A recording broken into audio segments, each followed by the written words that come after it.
Hi, welcome to the Region 8 Provider Scholarship Program. We are so excited to tell you about this program that really turned around the provider attendance at our regional conference and kind of walk you through the basics on that and some of the details for that matter. So, my name's Devin Kim. And with me today are Jackie Hendricks and Cindy Fisher. And we were the 2019-20 RE team for Region 8. I am from the Sunflower chapter, also known as Kansas. So let's hop into learning more about the Region 8 Provider Scholarship Program, shall we? So Region 8 has a regional conference called the Mid-America Summer Institute. That's MASSI for short. And we kicked off in 2013 with a regional conference with the intention of spending about 2 years in different cities within the region and then moving on. So to give the conference, a little bit of geographical flair, if you will. And so one of and a lot of great things happened when we kicked this off. And namely, I think it really brought our region together in working towards creating this conference together. But we were running into a bit of an issue with our attendance increasing, but that attendance increase was really more from business partners as opposed to providers. So then we're faced with that question that so many of our chapters face, which is how can we increase provider attendance?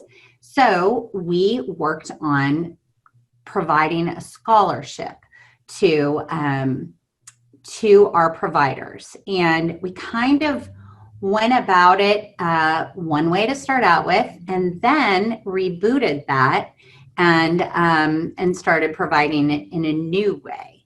So, Jackie, is this you or is this me?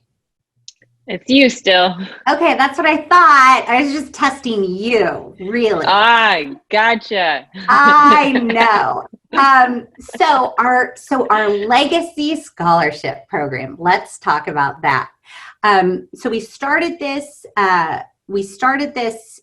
Quite a few years ago, and in 2018, the scholarship program looked like this, and a provider attendee had to be an HFMA member to get a scholarship, and that scholarship included 2 to 3 hotel room nights as well as full conference registration. And in order to kind of ensure that our attendees had a little bit of skin in the game, we required them to put down a $100 deposit upon acceptance of the scholarship. And then we refunded the provider that $100 when they checked in.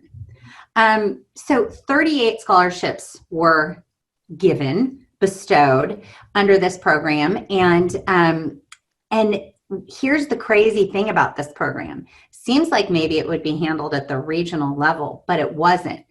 The way that this started was that the chapters each handled giving out 4 to 5 scholarships themselves. And then they reported up to the scholarship committee chair for the conference on who had been given these scholarships. So we had a lot of cooks in the kitchen, and that doesn't always yield a delicious result. So we also, as a result of the way that we did this, scholarship recipients found out kind of less than 2 months before our conference started if they were actually going to get a scholarship, and that didn't always work for folks' schedules. So we had a lot of back and forth communication going on. So we knew that there was probably an opportunity for figuring out a way to not only increase the provider attendees up from the 38, but also kind of decrease the administrative difficulties And so that's kind of where we found ourselves feeling like we were ready for a change. Okay. Jackie Hendricks, I'm going to pass the mic to you at this point. Thank you so much, Devin. All right, I'm Jackie Hendricks. I am from the Minnesota chapter, and I'm going to talk a little bit about our current scholarship program. So this is the program that we had in place for our 2019 Massey conference last August. So the eligible attendees, you can see, did not change. You still needed to be a provider and had to be an HFMA members. Payers were also eligible, but again, we limited the number of seats available for our payer group. This year, though, we did 30 scholarships that had the full conference registration and only one hotel night. And then on top of that, we provided a provider discount available at a rate of $95. And we were able to open that discounted rate up to 64 providers, which was a discount of the $325 full conference registration fee. There was a lot less risk with this structure as well, because we were only covering that one hotel night with our providers instead of 2 to 3 nights, which really took up a good chunk of the money we had set aside for providers to attend. We also were informing our provider scholarship recipients of their scholarship much further in advance. And so where it was 2 months, I believe Devin had said before, we were trying to get information to them at the beginning of the year for an August conference or close to it, and also let them know that if they were not receiving a scholarship, that they would still be eligible for the better discount rate. So people were pretty pleased about that. The total spend for our scholarship program from 2018 to 2019 was still the same, but you can see we had a significant amount of increased provider attendance at this last conference, which of course makes our business partners very happy to see that number increase as well. And with that, I'm actually going to pass the mic over to Miss Cindy Fisher. All right, thank you, Jackie. I'm Cindy Fisher. I am with the North Dakota chapter, and I just want to let you know some of our lessons learned from this journey in revamping our scholarship program. So as Devin and Jackie mentioned, we really had a need that we needed to increase our provider attendance. And so through the revamping of this program, we were able to increase the ratio of the provider to vendor attendance by 9%. So in real numbers, we had 51 providers attend in 2018, and we were able to increase that to 94 providers in 2019.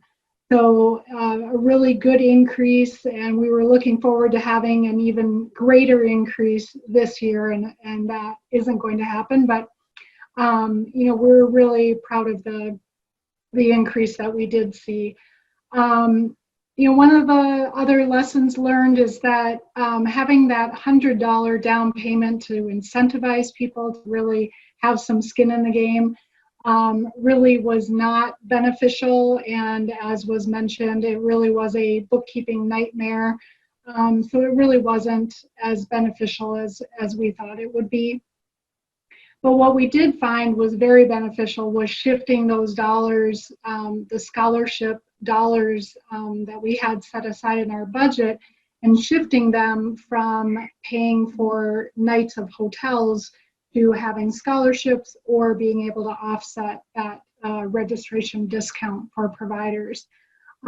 So overall, I think we had a big win in our region with this program.